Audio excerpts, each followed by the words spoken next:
Hey everybody, it's the Zen Witch. Oh my fucking God, this is the third time I've shot this video. The first time I shot it was on Saturday and I was so brain fogged and under this low pressure center that we had that it was just garbage. Um, and then I just shot it again with my microphone shut off. So I'm shooting it for a third time. Hopefully this is the charm. I want to talk about what's going on today astrologically, this Saturn-Pluto conjunction coming to an exact conjunction.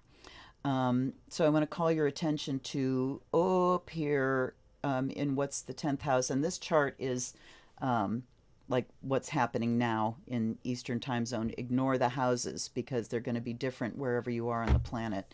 So I'm just going to talk about the conjunction. And even, when you look at it like this, it looks like there's five planets like all clumped together in Capricorn. Actually, it's two sets.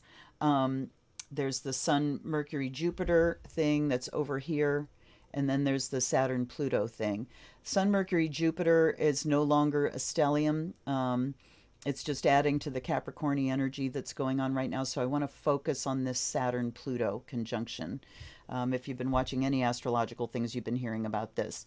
So here's my take on it. As a natal astrologer, now, the context is what's different. As a natal astrologer, the context is someone's life, your personal life. So you have that to relate these things to. This, when you're talking about governments and what's going on like in the world, this is mundane astrology. And the context of mundane astrology is the world. It's the world and governments and, politics and weather and all that kind of stuff. So the way, way bigger context, and hence much more difficult to say here's what's going to happen. In fact, it's impossible to say what's going to happen. You've heard me say this again and again. Cannot predict the future. It's not a static thing. The closer you are to that future, the easier it is to predict. For instance, if someone is jumping on a skateboard for the first time and they're going down a steep hill and there's a brick wall at the bottom, it's very easy to predict what's going to happen there, right? You can see it unfolding. But when we're looking long term and we're looking globally and non-specifically, as far as, area or particular country or government, way more impossible. If impossible is an absolute, so you can't be more or less impossible. It's impossible.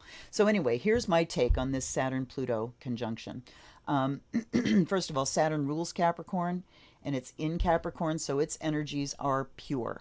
The energies of Saturn are Saturn is limiting. Saturn is structure. Saturn is achievement. It is ambition. It's authority. It's hierarchy. It's the structure of society. So this is government. It's the societal structures that we have built and agreed upon. Overall, Saturn is the Lord of karma. Saturn says you pay for what you take. Okay, you have to pay eventually. With Saturn, you get a choice. Saturn also rules denial and delay. So you get those choices with Saturn. When your first Saturn return comes along at 28 to 30 years old, you get the choice of being responsible. Saturn rules responsibility and stepping up to responsibility, which is what gives you authority and achievement, right? Stepping up and taking on new responsibility is the definition of achievement. So the choices you get when that first Saturn return comes along, you have a choice to either deny what's going on, the lessons that are coming to you, or delay them. And when you delay them, they were going to come swinging around again for your next Saturn return. And it's got another 28 to 30 years to gather up more like energy to it. So, like attracts like, and those lessons are going to come swinging at you with much more of a wallop. Harder to deny the second time. And then we got Pluto. So Saturn is conjuncting Pluto. Pluto is the transformer. Its energy is slow and inevitable and powerful and polarizing and extreme and all those lovely Pluto keywords. So Pluto, think of a glacier. Massive, slow, unstoppable, and it grinds everything in front of it down into gravel. So there's Pluto's energy.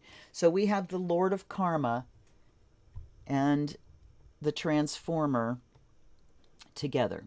what I'm seeing here, and rather than, I'm not looking at causal, I'm looking at reflection. This is how I look at astrology. What this is reflecting is this karmic bill that has come due that we no longer have the choice to deny or delay. That's Pluto's thing. The inevitability, the Lord of Karma conjuncting inevitability says it is time to pay the fucking piper, and the bill is hefty. And it has been coming for a while now. We've seen it coming. We've denied and delayed doing anything about it, right? So now the consequences are here, and we have to deal with those. So you look at the extremes in Australia, where they also have a climate change denying government and a corrupt capitalistic government, and look at the horrifying, horrifying consequences that they are suffering in Australia and that they've suffered in the Amazon and the Congo. And then let's also talk about the fact that Pluto rules dictators.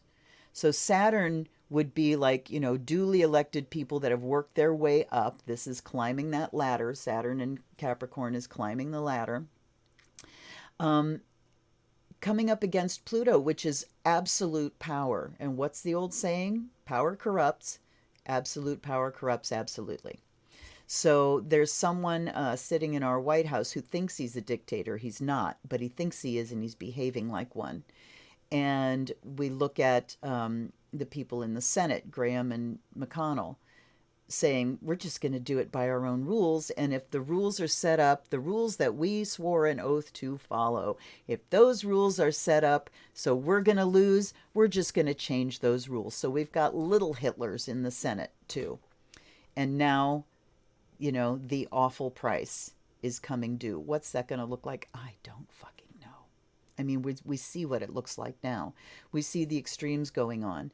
And Pluto can also rule revolution. These extreme upheavals, extreme transformation. I mean, Pluto is extremes in its transformation, and you get two choices with Pluto, kicking and screaming or willingly. You don't get a choice about whether to change or not. So we will change. Things will transform. They're being transformed as we speak by fire and by weather and by revolution and assassination. Pluto rules assassination.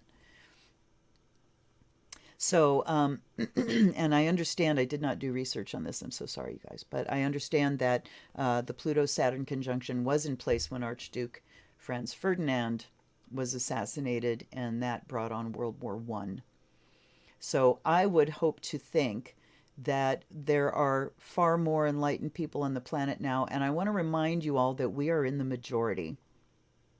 Compassionate people who don't have their heads squarely up their asses, and people who know that we must change, and people who are willing to change and bring this change in, are the majority.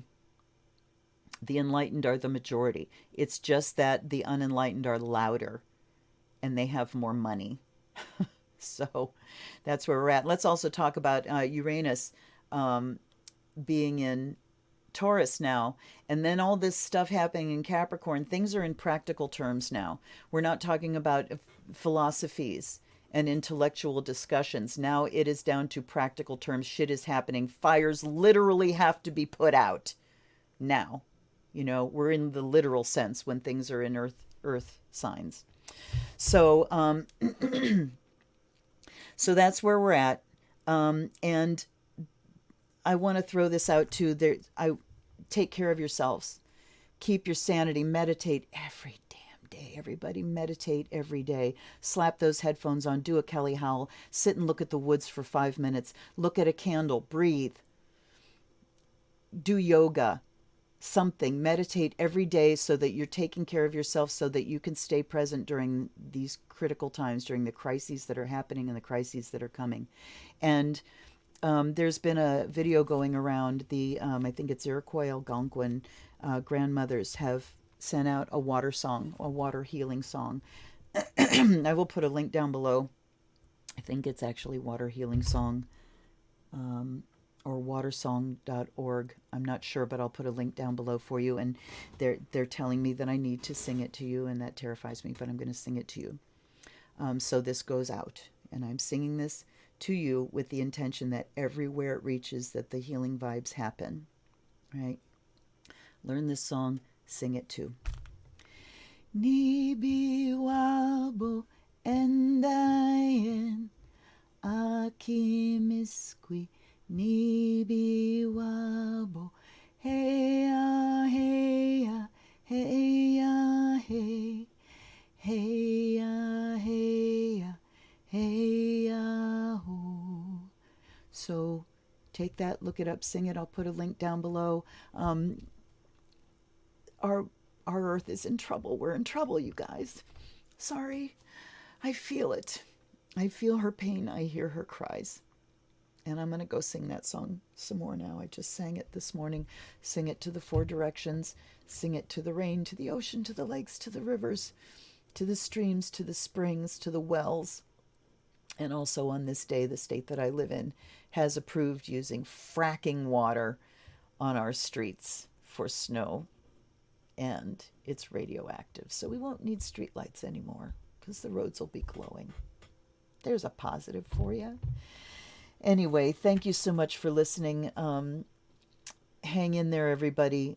I am hardwired now, so expect some more live streams coming very, very soon, even today. I love you all. Blessed be. This has been the Zen Witch.